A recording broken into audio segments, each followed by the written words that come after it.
All right, it's democratic afternoon, and I must say that it was the election that united the nation and the annulment that nearly broke it. 32 years later, June 12 still echoes with questions that were yet to answer. So today on my platform, Real Talk with Kike, I ask, has Nigeria truly honored the spirit of June 12 or simply buried it under politics? Again, welcome to another interesting episode of Real Talk with Kike. I remain your convener, your chief host, your executive producer of this platform, Atanda-Owo. I think it's important for us to hear what on this day initial segment asks for us.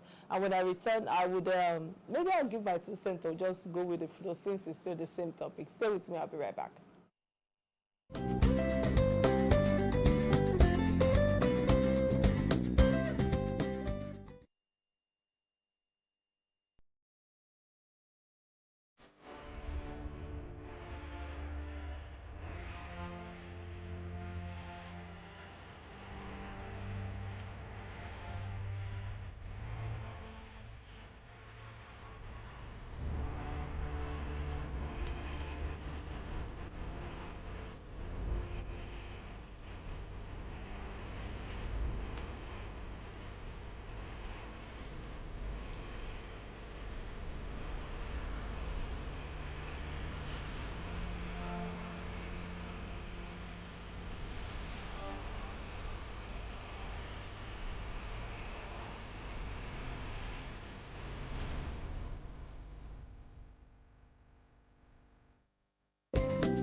All right, many thanks for staying with me. Like I said earlier before we went on this day initial segment, what's it called, to view what we have for today. I just feel that our on this day initial segment today is same as my topic today, and I prefer not to give comments or to run any commentary on it because I have a learned guest who has lived and actively participated, in this struggle to answer the questions on our minds. So guys, let's just get a quick break from my sponsors. When I return, we'll dive straight to the issue and stay with me. I'll be right back.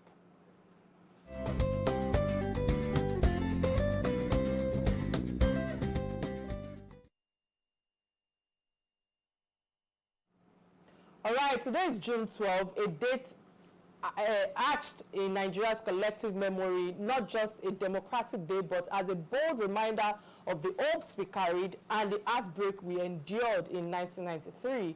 It marks 32 years since Nigerians across tribe, tongue, and religion voted in what is widely regarded as the fairest and the freest and the fairest election in our history. Yet, that election was annulled, and with it, a national mandate was silenced. Fast forward to 2025, many are asking, have we truly honored the spirit of June 12, or have we traded its ideas for political convenience and elect control? What does democracy mean today in a nation battling economic turmoil, insecurity, and growing distrust in leadership?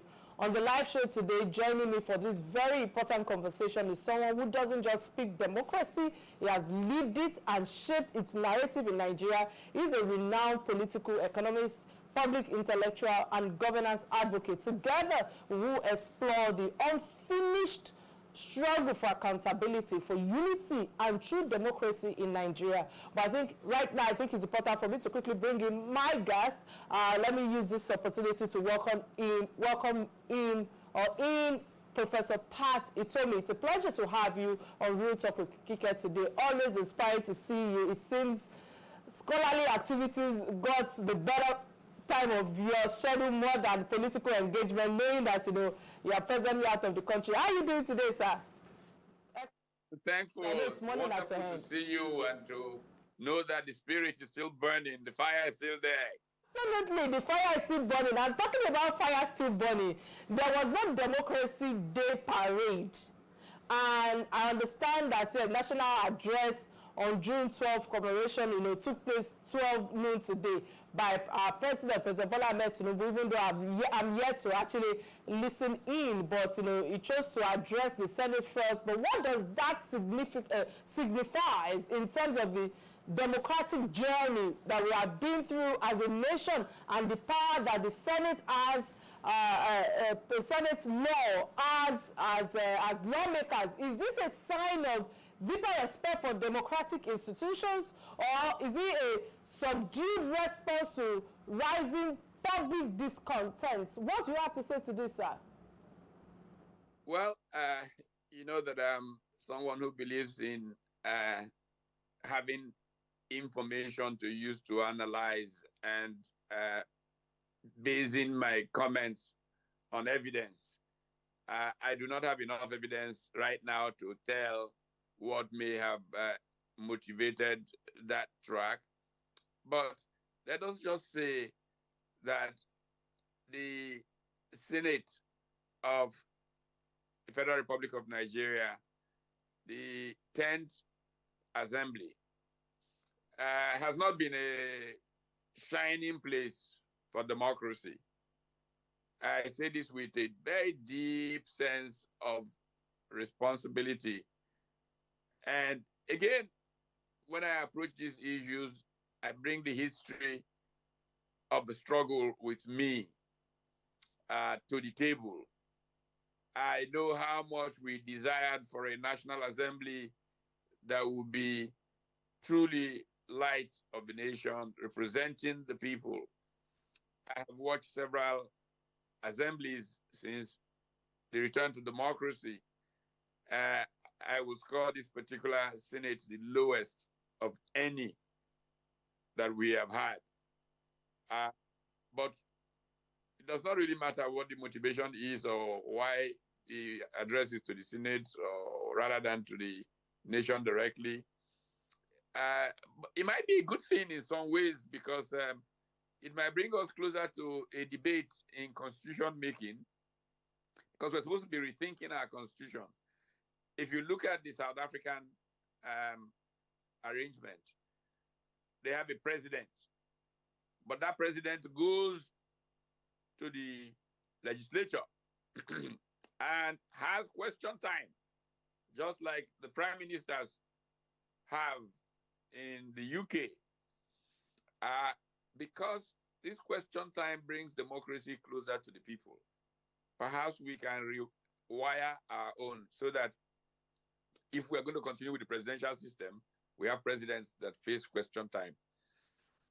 Right now, the executive branch is isolated and removed from the people, and the legislature is disconnected from the people. In the 1960s, we had a citizen legislature. It meant that all of those people in the assembly lived in their communities, worked in their communities, and came to Lagos, stayed in Legico Flats in VI, and went to the National Assembly there in Tafawa Balewa Square and brought the pain of the people that they worked with, the farmers that they bought things from last week, to the process of lawmaking. Today's lawmakers are completely isolated, away from the people. They live in Abuja. They don't even know what's happening in their constituencies. Some of them are even afraid to go to their constituencies. And so we don't really have a democracy that touches the people. We have a state disconnected from the people. And this is part of what we must correct. Thanks for that elaborate submission right there. But you know, with what you said, let me touch on the successive governments that have honored MK Abiola with posthumous titles, you know, monuments, and eventually the designation of June 12 as Democracy Day. You know, but in your own opinion or perspective, as Nigeria meaningfully internalize the values of that historical moment, or has it become more symbolism or symbolic? I don't know the word to use. That do you believe that Nigerians today, especially the younger generation, you know, understand the significance of June 12, or has it just faded into talking memory rather than lived his experience? Because the reason why I'm bringing all of this to fall is because many youths today, when you engage them, they actually do not understand the significance of June 12. Very true. You are absolutely correct. Most of what has happened around June 12th has been politics. People around power have used the emotional connect of June 12th to advance their own political interests. Not that, in my view, they really honestly want that legacy to guide our country going forward. If we really believe in what June 12th was about, our civics education, the curriculum, will be very deep on what happened on June 12th and the lessons of the fight to actualize June 12th. But there's no teaching of it. In fact, history has been so distorted that people who are in the middle of all these things don't even recognize the true struggle. I can even give you a significant example. The day that June 12th was now made Democracy Day, and there was this big event in the villa to President Buhari then change Democracy Day from 29 to June 12th and all of that. I was in Abuja purely by accident.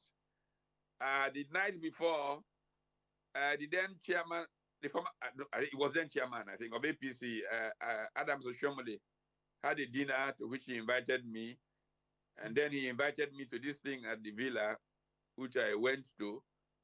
Nobody had told those of us who nearly lost our lives in the struggle for June 12th about that event. Nobody. We were not on the agenda. I just came along because Oshiomhole had invited me. And when we then got to the hall and one speech was being made after the other, it was Aremo Segun Oshoba. When he then came to his turn to speak, that said, thank God Patutomi is in this audience. And then talked about the meetings in my house and the concerned professionals and all that was done to fight for June 12th. Those who want to use it for power and games had completely erased that part of the history. So you are absolutely correct. We have not honored Chivemke Abiola in terms of taking that experience to shape the future of Nigeria. And that is part of the reason why our democracy is not working as it should work. But if we had a generation raised on the lessons of June 12th, on the points made in the article, we must say never again, which was what I wrote, to galvanize professionals to line up and fight the military on the annulment. Unless we have a generation that understands that using ethnicity to divide the Nigerian people is a terrible evil, because Chivemke Abiola united all of Nigeria. He was voted for massively in the north, voted for massively in the east, as he was voted for in the west. But today's politicians use the emotion of ethnicity and religion to divide Nigerians. If they knew anything about June 12th, they wouldn't act the way they do today. All right, many thanks again for that submission right there. So, sir, with all that you've shared thus far, let's bring it back to when President Bola Ahmed Tinubu is widely acknowledged as one of the foot soldiers of the June 12th struggle. Now in power, do you believe his government is living up to that ideas that June 12th represented, or has he actually contradicted, the theme, or contradicted themselves? Because again, why I'm asking this is because some critics says that June 12 has been politically designed by those who once fought for it. And listening to your submission is not far-fetched from what the people are saying. Would you agree, or would you want to elaborate further? And if so, what are the risks of turning a democratic symbol into a political token? It is the way of politics throughout human history. There have been people who have taken advantage of political events and bent it to suit their own interests. If you follow the controversy in the remarks of Mr. Kola Abiola relative to some of the activists on June 12th, you will come to see that there are perspectives that suggest that some people were playing on the emotions and sentiments of June 12th rather than on the truth of June 12th. Truly speaking, if the incumbents believe in June 12th, they will advance those things that Chief MKO Abiola stood for, which was which included inclusion. It included real care for the small guy, concern about the poor, the weak. The whole idea of Nigeria on the move again, of hope. Very few Nigerians feel that hope is being given to them. We have an elitist, removed, disconnected political class that has not shown enough care for the people. I just got statistics this week, for example. Anywhere between 70 and 75% of people who live in rural areas in Nigeria are now chronically poor. Frightening statistics. Yes, I know we have become the poverty capital of the world and stuff like that. But to get the chilling numbers of the nature of this poverty crushing the rural people who constitute a majority of Nigeria at a time that politicians are buying themselves all kinds of fancy things from the Commonwealth, paying themselves all kinds of absurd amounts of money, you will know that something is wrong. There's no connect between what they are doing and what Chief Abiola represented and what June 12 struggle was about. I was there. I knew Chief Abiola. I spent hours with him talking about these things. I was in the trenches during the struggle. I survived assassination attempts. So I'm not just conjecturing. And thanks to Chief Oshoba, thanks to the comments that the RMO made, you can see how the real spirit of June 12 has really been lost in terms of how the politics of politicians and playing with June 12 has emerged and evolved. Many thanks again. I have two questions for you right now, listening to you, because now we are now 2 decades into democratic rule. Yes, the same issues persist in terms of insecurity, poverty, unemployment, and distrust in institutions.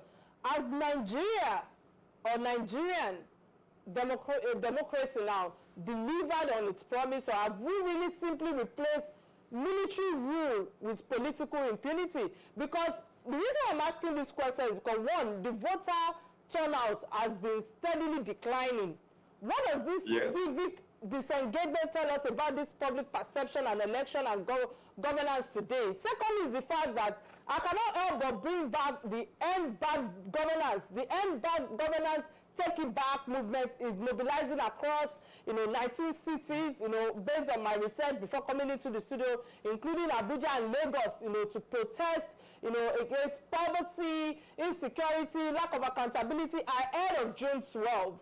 What does this parallel civic action mean for Nigerian democracy? Does it actually reflect an empowered citizenry or an indictment of institutional failure? What's your take on this quickly? Well, I'm a social scientist, and it is always a good thing to deal with evidence, hardcore evidence, rather than opinion. In 1999, a group of African and American academics started what was called the Afrobarometer. The Afrobarometer is a measure of how Africans feel about democracy. There's a huge breakdown of the surveys done annually across several countries of Africa, so you can get the data for Nigeria as you can get for South Africa, and so on and so forth. The Afrobarometer series has repeatedly shown one thing, Africans, Nigerians, dearly desire democracy. But progressively, they have been depressed by the way the so-called democracy has run. Let me tell you a truth that we pretend about. I was interviewed in Washington, D.C. About 48 hours ago, before I flew out, by a gentleman who has covered democracy in Africa. He now runs I guess it's a blog or something. His name is Bodunri Adebo. And we went through elections in Nigeria from 1999, showed how President Carter reacted to what he saw in 99 and never came back to Nigeria.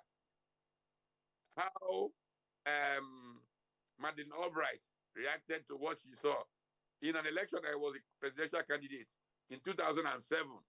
In fact, I recalled having lunch with her and the former Canadian Prime Minister on that delegation, and they said to me, "What did you people call this thing? Election?" So Nigerian politicians have been dishonest. We don't have elections in Nigeria. Every election, I can be quoted on this. Every election since 1999 has been a fraud. Everyone. Because the people do not feel connected, because there is this challenge of legitimacy hanging on the people who, quote unquote, have won elections. They have to get into transactions with certain constituencies that enable them to grab rather than win elections. And that transaction or those transactions create a situation where the people really don't matter in the policy making process. And this is why the voice of the people is lost in the decisions of government. This is why we have made no progress in terms of development, really. Additional, who just retired, Dr. Akinwumi Additional, just retired as president of the African Development Bank, made a statement only a few weeks ago that the average Nigerian is worse off today than he was in 1960. That the GDP per capita shows at $840 something or whatever it is he said it was. They had the Nigerian in 1960 had a better life than the Nigerian today. He doesn't have to give you GDP scores to know that. As a child growing up in the early 60s, I started school in 1960 in Kano. Jibo Ibrahim apparently was my classmate. I didn't know it then, because we both registered to start school in the same school in Kano. Professor Ibrahim and I were on a program, the Nigeria History Series that I was running for CVL a couple of years ago. And we talked about the condition of life in Nigeria in 1960. Look, Bisi Olatilo and myself literally grew up in the same neighborhood in Kano in 1960. We didn't know each other then, but Bisi Olatilo, who speaks Igbo, Yoruba, and Hausa fluently, learned those languages not in Anambra or anywhere. He learned all of them in Kano. Yaya, Vice Marshal, Yaya, A.D. Bello, sorry, not Yaya, A.D. Bello, who was chief of air staff, grew up in Yola, never visited the East, spoke fluent Igbo. The quality of life for people in those places was decent. They ate nice meals, much better than people today, except for the elite who have cornered the state and extracted more than they should for themselves.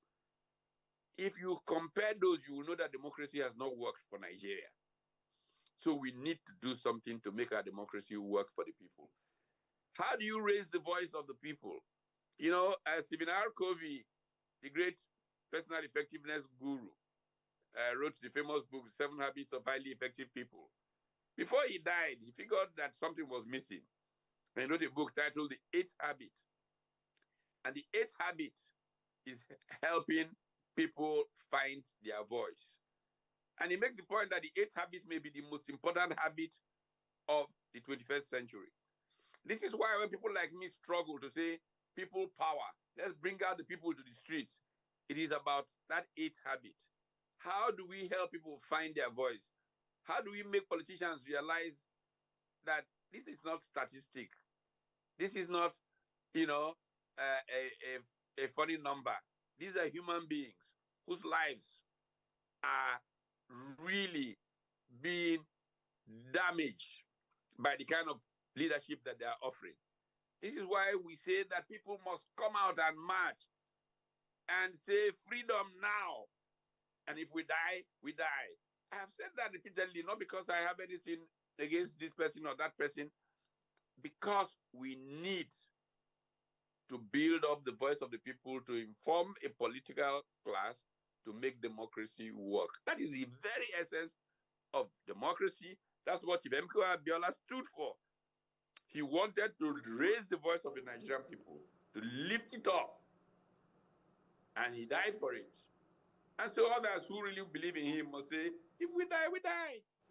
Let us make tomorrow better for our children. Apologies, I have to interrupt your thought processor. We'll go on a quick break, and when I return, the conversation will continue. Please stay with me. I'll be right back. This is Real Talk with Kike.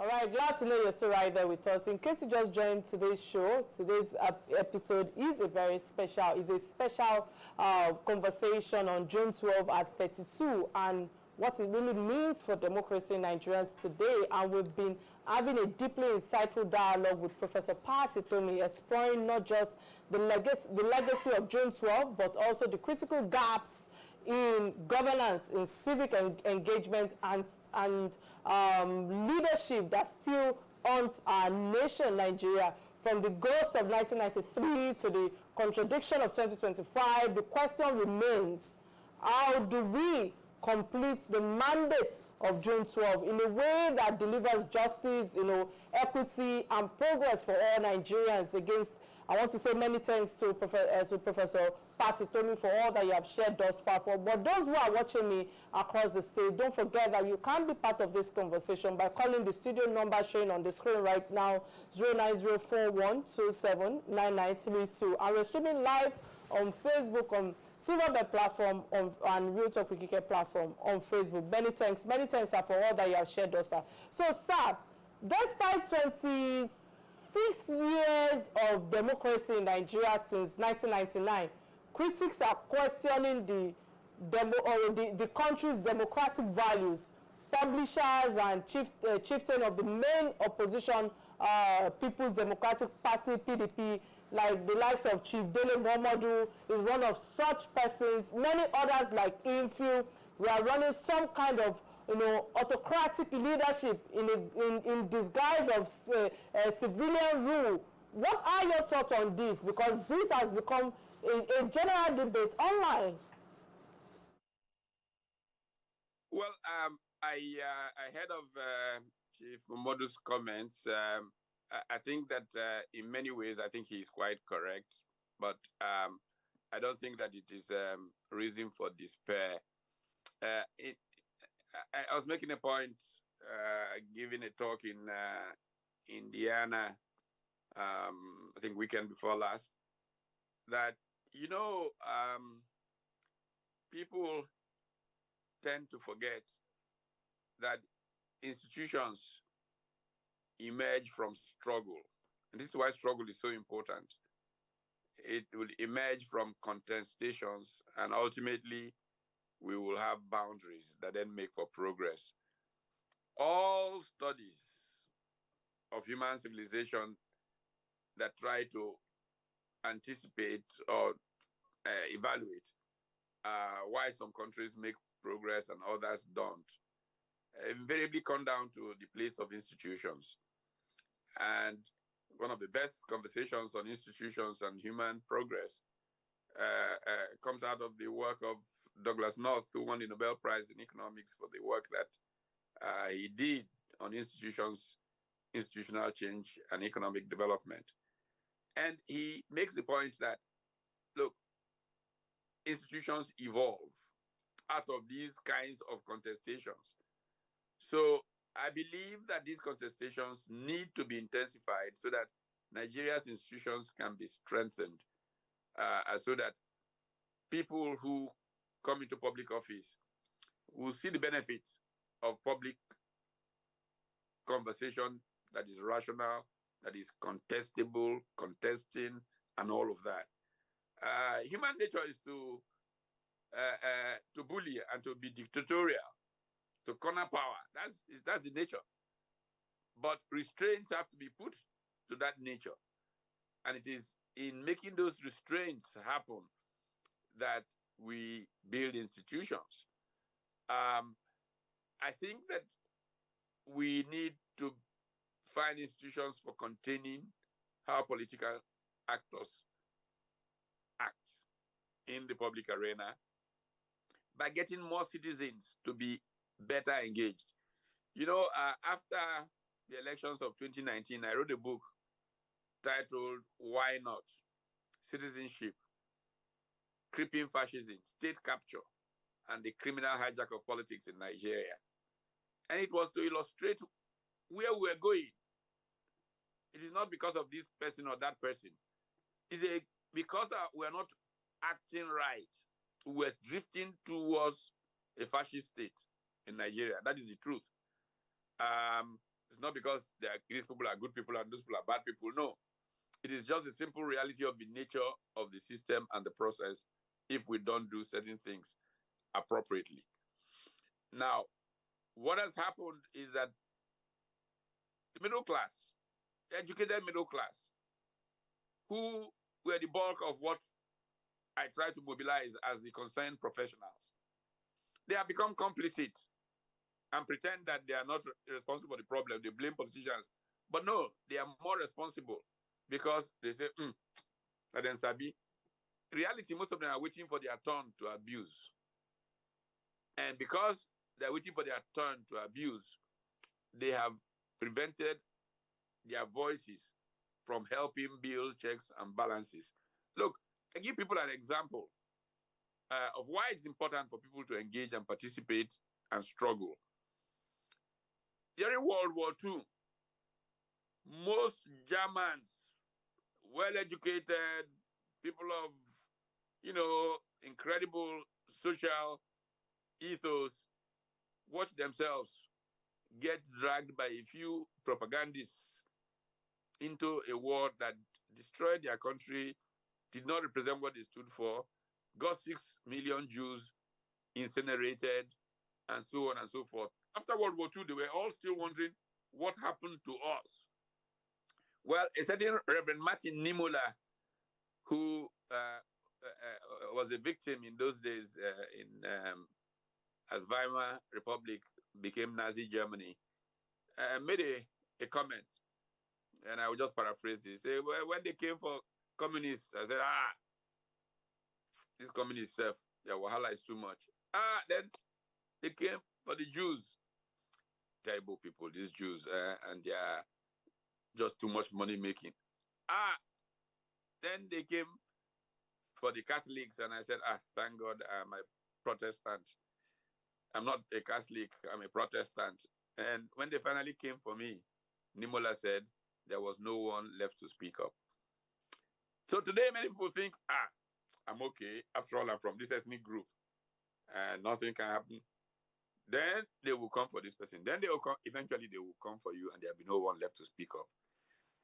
The logic of the point that Stephen Covey makes about helping people find their voice is so powerful that middle-class people in Nigeria today who are not speaking up against wrong because they want to stay in their safety zones or because they think it will be their turn next time to abuse the system or for whatever reasons they do it, are unfortunately setting a very bad, whatever you want to call it, for themselves.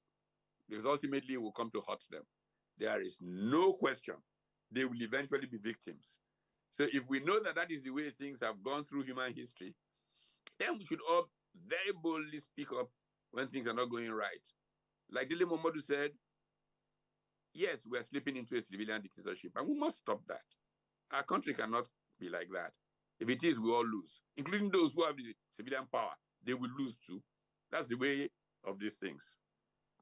Okay, I hear you, sir, but with what you've just shared right now, I agree with Otuba Dele Momodu, I know that I saw some snippets online before coming onto the show where President Bola Ahmed Tinubu, when he was giving his speech at the Senate House today, that, the last thing he would do is to turn the state to a one-party state. But there has always been a renewed calls for new people-driven constitution, restructuring, and true federalism. Do you see this as a natural continuation of June 12 struggle or a distraction for more urgent issues? What role should civil society, pressure groups, and professional elites, be playing right now in pushing for systematic, reforms, especially as a trust in traditional politicians that continues to erode? What's your take on this quickly, sir? Yeah, I think we need a revival of civil society. The political class, in my opinion, has been a disaster for Nigeria. Let's be honest. It has been a disaster. The political class has allowed material benefits from public life. If not, let them move quickly. Let the Senate say today, we reduce the cost because one of the biggest problems of Nigeria is the cost of government. We reduce our cost to 10% of what it is. Let them show that they are leaders and say that today. Their people are hungry, they're dying. Cut those costs. Let the president sell all those bloody aeroplanes that they call presidential jets. Look, the Prime Minister of Britain does not have a jet. Nigeria's presidential fleet can run an airline, can be more than many airlines in Nigeria. All of these things, practical, honest manifestation of belief, of commitment, not making talking about things, walk your talk. Let us see it in the way the country is governed. And then we will know that there is a commitment to something different. Let us begin immediately that constitutional reform we've been talking about. Notice in Nigeria, politicians say, restructuring, the day they become the people who are making decisions, they keep quiet because they enjoy the benefit of that on contained power. That is not the way that the society is built that lasts. No, not at all. Question to you before we move to the last segment of the show. My thoughts right now is that in an era of social media where disinformation and digital suppression, have come to place, how can youth activism remain effective and rooted in truth, in accountability, in nation building? Because, sir, with all that you've shared thus far, I believe that we should tilt towards nation building. Movements like NSAS showed a new kind of youth-led civic awakening. Is that the radical route that we need to take, to just move Nigeria, further, just thinking aloud? Or do we need to have some robust dialogue amongst the youth and the leaders on moving this nation forward? Because looking forward, sir, as a democratic advocate and thought leader like you, what would your message be also to Nigerians on this democratic day, especially the young people who may feel hopeless about the system? Yeah, you make a very, very important point about what we need to do to re-socialize our young people. Look, when we were undergraduates, when I was a 17-year-old, when anything went wrong in the country, anything, before you finish announcing that it's gone wrong, we're on the streets already protesting. I like to tell a story about 1973-74. I was a young undergraduate. when I was in Ibadan, in Lola College, just as I was finishing, there was an incident in Ibadan. Kunle Adikpeju, who was a student at University of Ibadan, was killed by a police bullet. And Nigerian universities were protesting. When I entered the university, the protests were still on in 1973. And the student union at the University of Nigeria that I went to did not want to participate because they had just come out of a civil war, lost 3 years. Understandable, human, disposition. Students in the other 4 universities in Nigeria, Ibadan, Lagos, ABU in Zaria, and Ife, had been shut down. The campuses had been shut down because of protests. UNN was still open. So I began to organize a revolt against the student union to say we must join. And then a senior colleague at the time, Ebo Basi, created the Student Democratic Society, and my movement merged with his movement. And we began protests in Nsukka, and the vice chancellor offered that we could hold a rally of the whole student body for the student union to defend itself and for us to give our position. When the one of the speakers was speaking around 8:30 p.m. in the night, we had been, protesting from the night before all day. The speaker said, today, 6th February 1974 will be remembered. And I said, oh my goodness, it's my birthday.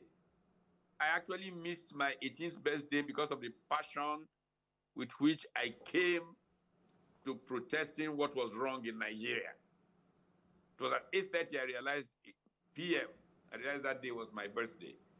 So if you come from that background, you can't but be shocked at how people are inoculated. But I don't blame young people. I think they've made quite an effort. I was their huge supporter on NSAS. And when the news of what was happening at the toll gate broke, it broke from me. I called John Momo because I could see from my house. I could see what was going on. I called him and said, John, are you guys covering this thing? They're shooting these kids. And they put me live on television that night. I hailed those young men as heroes of our country. And the people in power have continued to fear those young people. But the most dangerous thing, the most terrible thing they have done to Nigeria is to unleash an army of young people on the internet to insult people who want to speak truth, to use religion and ethnicity to divide the Nigerian people. Of everything you can accuse these people of, that is the greatest sin they've committed. We should be nation builders. Chief Emeka Abiola was a nation builder, but these fellows are not nation builders. All right. They are just powers. All right, many thanks, sir, for all your submission thus far. I want to thank you for putting out your thoughts and for standing for truth when it comes to democracy in Nigeria. On this note, this is where we move to the last segment of the show that is called Trending Stories. These are stories that binds us as Nigerians, as Africans. And the only trending story that we'll be taking today is the former governor of Edo State, Oshiomhole, unlawfully causes, disruption at airports after missing his flight.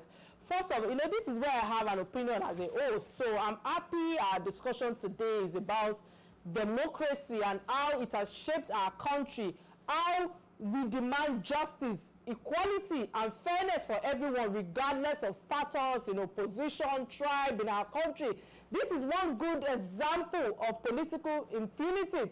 This is the reason why we keep saying leadership is needed to inspire and motivate us for a good change in our country. In Nigeria's aviation space, one airline continues to insist on order, on safety and professionalism, and that airline is Air Peace. So when reports surface that a high-profile figure like the former head of state, Edo State governor and current Senator Atanda-Owo had a public meltdown after missing a scheduled 6:30 a.m. flight on June 11 to be precise.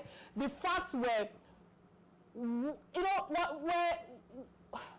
were not a closer look, because let's be clear, Airpeace did nothing wrong. The airline operated within the standard aviation protocol that every traveler, VIP or not, is bound to follow. Eyewitnesses reports further discredit, Senator's claim and expose inconsistency in the narrative presented, And I remember also stumbling on Barrister Tope, a business class passenger on the same flight that confirmed that Oshiomhole arrived late, got to the counter after it had officially closed. His account aligns perfectly with the airline's position that boarding procedures had concluded in line with aviation protocol. Additionally, a female passenger who earlier recorded a video with the senator complaining about the situation was later seen privately begging Airpeace staff for a waiver of the no-show fee, admitting that she had also arrived late. When we are reminded of, I don't know how to put this now, reminded of, when we remember the previous prior video, she boldly declared that, she would publicly deny her statement if Oshiomhole attempted to use the footage without her permission, a clear indication that our involvement was performative at best and unreliable at worst. These accounts not only affirm Airpeace submission to policy, but also highlight the manipulation of public sentiment by leveraging the presence of a high-profile figure to distort the truth. In fact, what followed next wasn't just unfortunate for me, it was unacceptable. The senator allegedly resorted to verbal and physical aggression, assaulted airline staff, sealed off the terminal main entrance, obstructed access for other travelers. Airpeace personnel and eyewitnesses, including a woman who initially filmed, like I said earlier, a video with the senator, but later pleaded with the staff for a waiver, clearly admitted arriving late and warned that she would publicly disown the video if used. So, this first off, is just telling me that, we should just further discredit the senator's narrative. Yes, I'm saying that. Let's be honest. If any ordinary Nigerian behaved this way in an airport, they would likely face criminal charges. That a sitting senator believes that he can bypass protocol, hold airport operations hostage, and then deflect blame by crying. I don't know the word to use now. I'm telling you, it's not only deeply irresponsible, it's a dangerous abuse of public standing. So Airpeace has shown discipline, integrity, and quick crisis response. Swiftly activating, actively, meeting with the plan to accommodate disrupted passengers through another terminal, minimizing all this further chaos that has transpired. So they've also repeated its zero tolerance policy, which I believe that I need to emphasize on this platform, for violence and VIP exceptionalism, a bold stance in which I feel that this country that likes entitlement mentality too often we like to play, into this trumps of order of entitlements. So the bigger question here, as I wrap up my thoughts, is that are we a nation of laws or a nation of personalities?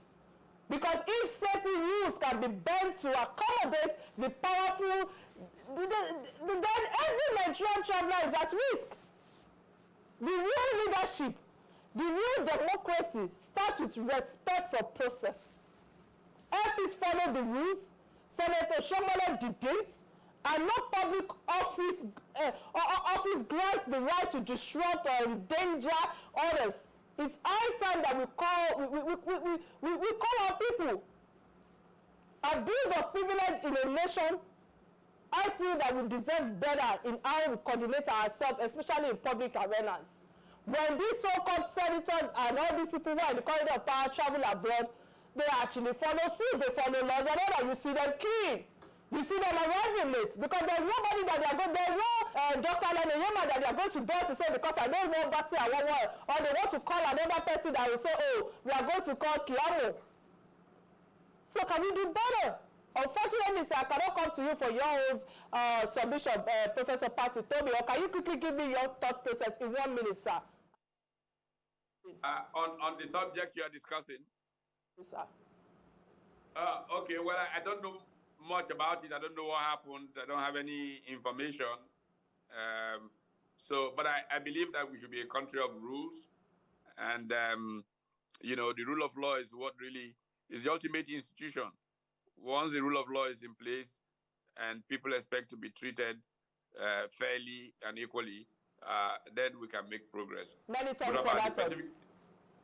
Many thanks for that. With that, we've come to the end of another interesting edition of Real Talk with Kike. To my resourceful guest, Professor Patti Tomi, I say thank you so much for honoring my invitation, for being on the platform today to lend your voice on issues that affect us all. I pray for a better country, a renewed hope for all in the country called Nigeria. My name remains Kike Atanda-Owo. Bye now.